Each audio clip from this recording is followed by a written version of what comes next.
നിജേഷ് അരവിന്ദ്, ദൗർഭാഗ്യവശാൽ ഈ ചർച്ചയിൽ CPM പ്രതിനിധിയില്ല.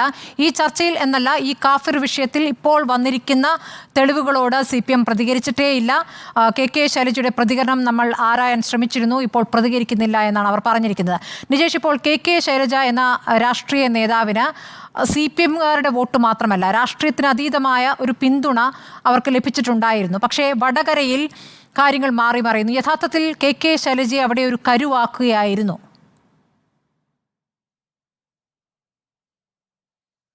ഒന്ന്, ഞാൻ ആദ്യം തന്നെ BJPയുടെ പ്രതിക്ക് മറുപടി പറയുകയാണ്. ഞങ്ങൾക്ക് തൽക്കാലം ഷാഫിക്ക് BJPയുടെ സർട്ടിഫിക്കറ്റ്, മതേതര സർട്ടിഫിക്കറ്റ് വേണ്ട. നിങ്ങളോട് തന്നെ ഏറ്റുമുട്ടിയിട്ടാണ് 2 തവണ ഷാഫി ജയിച്ചത്. വടകരയിൽ ഞങ്ങളുടെ ആദ്യത്തെ സ്ഥാനാർത്ഥി മുല്ലപ്പള്ളി രാമചന്ദ്രനായിരുന്നു. അതിനുശേഷം 2 തവണ ജയിച്ചു.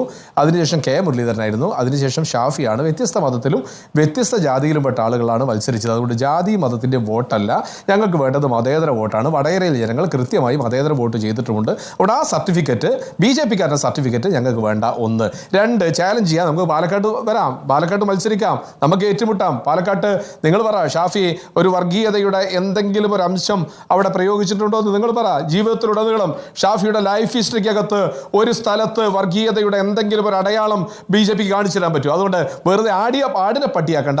രണ്ടാമത് CPMന് ഈ തവണ സ്മൃതി ചോദിച്ച ചോദ്യത്തിന് ഉത്തരം നമ്മൾക്കറിയാം. വടകരയിലേക്ക് ശൈലജ ഡബിൾ അജണ്ടയുണ്ടായിരുന്നു. അല്ല, നിങ്ങളുടെ സർട്ടിഫിക്കറ്റ് വേണ്ട പ്രിന്റു, അത് തന്നെയാ പറഞ്ഞത്. നിന്റെ സർട്ടിഫിക്കറ്റ് വേണ്ട, BJPയുടെ സർട്ടിഫിക്കറ്റ് വേണ്ട, അതിൽ സംശയമൊന്നും വേണ്ട. ഇന്ത്യ രാജ്യം മുഴുവൻ ഒലിച്ചു പോവുക നിങ്ങൾ. അന്നേരം നിങ്ങൾ പഴയ കച്ചവടം അയോധ്യയിൽ വരെ തോറ്റു നിൽക്കുക. അറിയോ നിങ്ങൾക്ക്? അയോധ്യ ആ കച്ചവടಕ್ಕೆ അവസാനിച്ചു മിസ്റ്റർ പ്രിന്റു. പഴയ അഹങ്കാരമൊന്നുമില്ലല്ലോ നിങ്ങൾക്ക്. ഇപ്പോ പഴയ അഹങ്കാരമില്ലല്ലോ. ചർച്ചയിൽ വന്നാൽ ഇന്ത്യ രാജ്യത്ത് വിഴുങ്ങി വരുന്ന അഹങ്കാരമൊന്നുമില്ലല്ലോ. വാരണാസിയിൽ ഒലിച്ചുപോയി, അയോധ്യയിൽ ഒലിച്ചുപോയി. ഇനി ആ അഹങ്കാരത്തിന്റെ ഭാഷ ഒന്നും ഉപയോഗിക്കേണ്ട. നിന്റെ സർട്ടിഫിക്കറ്റ് വേണ്ട, മനസ്സിലായല്ലോ? ഒരു RSSകാരുടെ സർട്ടിഫിക്കറ്റ് വേണ്ട, ആ സർട്ടിഫിക്കറ്റ് വേണ്ട. നിങ്ങൾ വേണ്ട, BJPക്കാരുടെ സർട്ടിഫിക്കറ്റ് വേണ്ട. നിന്റെ സർട്ടിഫിക്കറ്റ് വേണ്ട, BJPക്കാരുടെ സർട്ടിഫിക്കറ്റ്. ഇന്ത്യ രാജ്യത്ത് ഞങ്ങൾ കുഴിച്ചുകൂടി കഴിഞ്ഞു. ഇന്ത്യ രാജ്യത്ത് വാരാണസിയിൽ കുഴിച്ചുകൂടി, അയോധ്യയിൽ കുഴിച്ചുകൂടി. ഇനി കേരളത്തിലെ സർട്ടിഫിക്കറ്റ് ഒന്നും വേണ്ട, ആ സർട്ടിഫിക്കറ്റ് വേണ്ട. അതുകൊണ്ട് പ്രിന്റു രാഷ്ട്രീയം പറഞ്ഞോ. നിങ്ങളെ മതേതരത്വത്തിന്റെ സർട്ടിഫിക്കറ്റ് ഷാഫി പറമ്പിൽ വടകരയിലെ 1,16,000 ഭൂരിപക്ഷം കൊടുത്തിട്ടുണ്ട്. അവിടെ ഹിന്ദുണ്ട്, അവിടെ മുസൽമാനുണ്ട്, അവിടെ ക്രിസ്ത്യാനിയുണ്ട്, അവിടെ എല്ലാ ജാതിക്കാരുമുണ്ട്, എല്ലാ മതക്കാരുമുണ്ട്.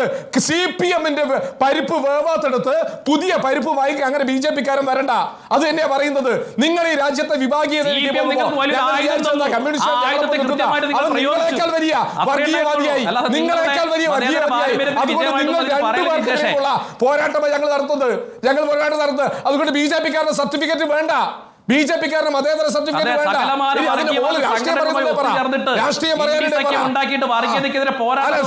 ഞങ്ങൾക്ക് ഇന്ത്യ രാജ്യത്ത്,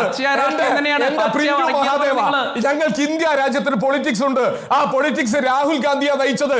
അതുകൊണ്ടാണ് രാഹുൽ ഗാന്ധിക്ക് വയനാട്ടിലും 4 ലക്ഷം ഭൂരിപക്ഷം കിട്ടിയത്.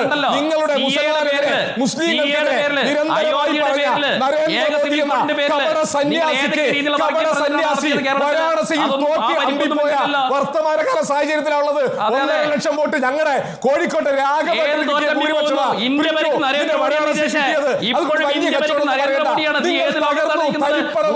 ഇന്ത്യ രാജ്യത്ത് അവസാനിച്ചു. പണ്ടത്തെ പോലെ കഴിഞ്ഞ 10 വർഷങ്ങൾക്ക് പോലെ ഈ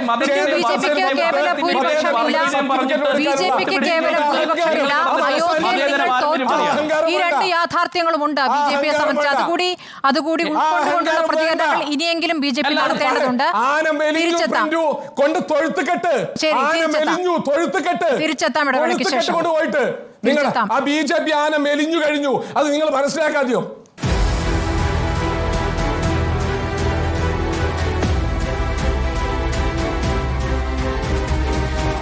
ഡിബേറ്റ് വിത്ത് സ്മൃതി പരുത്തിക്കാട്.